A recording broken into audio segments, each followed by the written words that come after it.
May mga tao sa mundo na hindi mo mahahalata. Tahimik lang, nakangiti, nakikipag-usap pero sa likod nun may bitbit na bigat na hindi nakikita sa camera.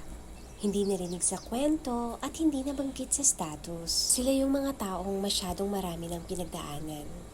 Hindi nila pinili ang hirap pero pinili nilang manatiling buhay at gumising kinabukasan. Sa bawat sulok ng lungsod, may kwento. May batang lumaking walang gabay, may taong nagmahal ng sobra, iniwan ng walang paliwanag. May pamilyang bumuo ng pangarap, pero gumuho dahil sa isang trahedya. At may mga mata na natuto ng ngumiti kahit pagod na pagod. Pero isang pattern ang mapapansin mo sa ganitong mga tao. Tahimik sila, hindi sila madalas magkwento, hindi sila nangihila ng atensyon, hindi sila nagyayabang ng sakit. Kasi para sa kanila, ang totoong laban hindi kailangan i-post, kailangan pagtagumpayan. Ang nakakatawa at nakakalungkot sa parehong oras ay ito. Kapag marami ka ng pinagdaanan, nagiging dalubhasa ka sa pag-intindi ng iba. Pero bihira ang umiintindi sa'yo. Sabi ng mga psychologist na yung mga taong dumaan sa matinding emosyonal at mental stress ay kadalasang mas sympathetic, mas observant, mas marunong magbalaga, mas matatag sa harap ng krisis. Pero may downside din. Mas hirap sila magbukas ng damdamin, mas takot sa attachment, mas sanay magtiis kaysa humingi ng tulong. Hindi dahil mahina sila, kundi dahil natuto silang bumuo ng sariling sandalan sa panahong wala silang ibang pwedeng tawagan. Kapag tinitignan mo sila ngayon, baka isipin mong okay na sila. Pero ang okay, minsan ay code lang para sa pagod na ako, pero kakayanin ko pa. Ang masaya, minsan ay code para sa ayokong makaabala sa iba. At ang buhay pa, minsan ay code para sa sinubukan ko ulit. Kung isa ka sa mga taong masyadong marami ng pinagdaanan, tandaan mo to. Una, hindi ka pabigat kahit minsan nararamdaman mong ganyan. Pangalawa, may mga tao pa ring marunong magmahal ng totoo at marunong makinig. Pangatlo, strength is not silent suffering. Strength is choosing to continue despite it.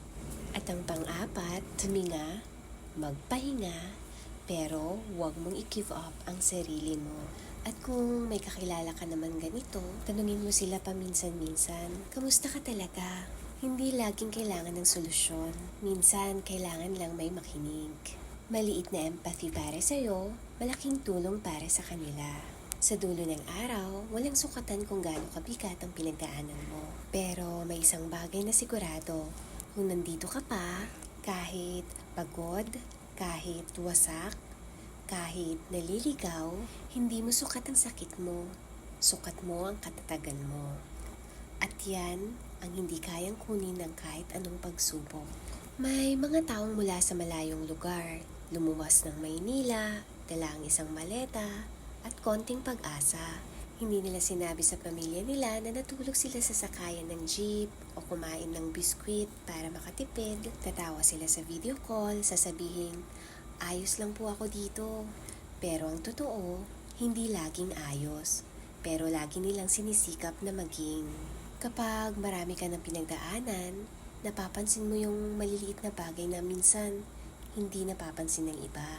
Yung simpleng ingat ng kaibigan, yung libreng sakay ng tricycle dahil umuulan, yung taong nag-abot ng tissue nang umiiyak ka sa CR ng mall. Para sa iba, maliit lang. Pero para sa taong pagod na, malaking bagay yun. Sa isang pag-aaral, lumalabas na maraming taong natututong maging functional kahit mabigat ang loob. Ibig sabihin, kaya nila magtrabaho, ngumiti, makipag-usap, pero may tinatawag na quiet survival mode sa isip nila. At sa mode na yon, simple lang ang goal, makatawid hanggang bukas. Pero minsan, ang pinakamahirap labanan, hindi sakit, kundi pagod. Hindi yung pagod sa katawan, kundi yung pagod sa paulit-ulit na magsimula, paulit-ulit na magpaliwanag, paulit-ulit na maging malakas. At minsan, nakakatakot yung katahimikan. Kasi doon sumasabay ang mga tanong na hanggang kailan, para saan, sino pa ba? Hindi mo yan madalas marinig sa kanila pero nandyan yan. Tahimik lang, kumakatok sa utak tuwing gabi. May nurse na nag-abroad para sa pamilya pero umuwi sa kama na mag-isa, umiiyak sa unan, naghahanap ng yakap. Hindi dahil mahina siya, kundi dahil hindi lahat ng sakripisyo may kasama. May ama na nagtrabaho bilang driver sa gabi, construction sa umaga. Hindi niya sinasabi na sumakit ang tuhod niya. Hindi niya sinasabi na gusto niyang huminto. Ang sinasabi lang niya, basta nakapag-aral kayo, masaya na ako. At may estudyanteng palaging masaya sa barkada, clown ng grupo, laging may joke, laging may hugot. Pero sa bahay, hawak niyang modules habang umiiyak. Hindi dahil hindi niya kaya, kundi dahil ayaw niyang mabigo ang mga umaasa sa kanya. Importante rin malaman na ang pagdaanan ng hirap ay hindi automatikong gumawa sa atin ng malakas. May 3 karaniwang survival patterns na lumalabas. Number 1, resilience. Natutong bumangon at mag-adapt. Number 2, numbness. Natutong hindi na makaramdam para hindi masaktan. Number 3, hyper-independence. Natutong huwag umasa sa kahit na sino. Yung hyper-independence, madalas pinupuri.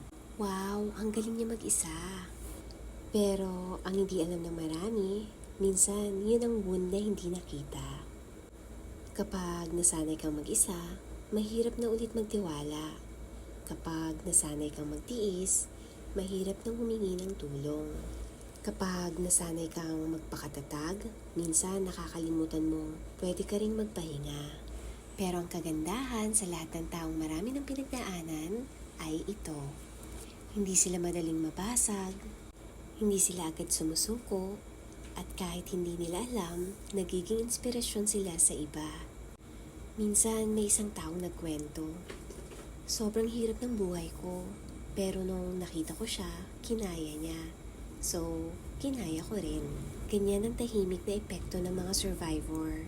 Hindi sila maingay pero malakas ang ikaw man to na masyadong marami ng pinagdaanan.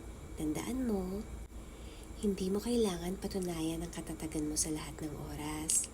Hindi mo kailangan magpaka-superhero araw-araw. May karapatan kang huminto, huminga at humingi ng tulong. At higit sa lahat, hindi nagiging mas maliit ang kwento mo dahil hindi mo ito sinigaw.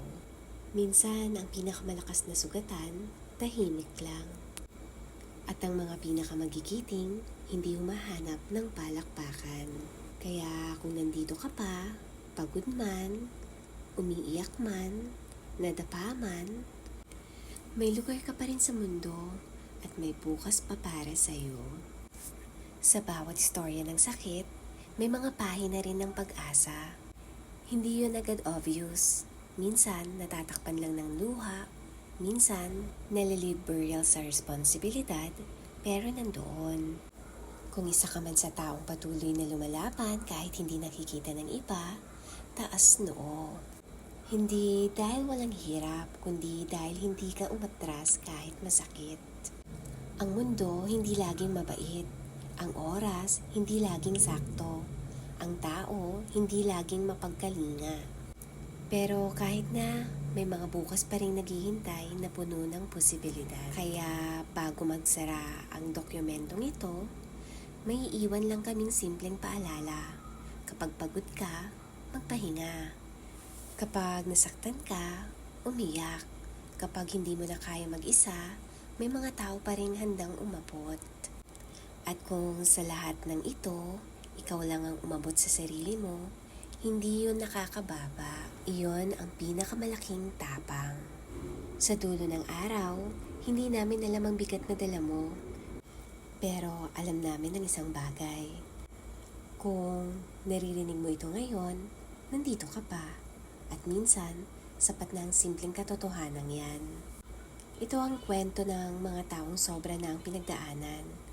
Hindi para purihin ang sakit, kundi para kilalanin ang lakas na bunga nito. Maraming salamat sa pakikinig. Hindi dahil mahina ka, kundi dahil mahalaga ang taong kagaya mo sa mundong ito.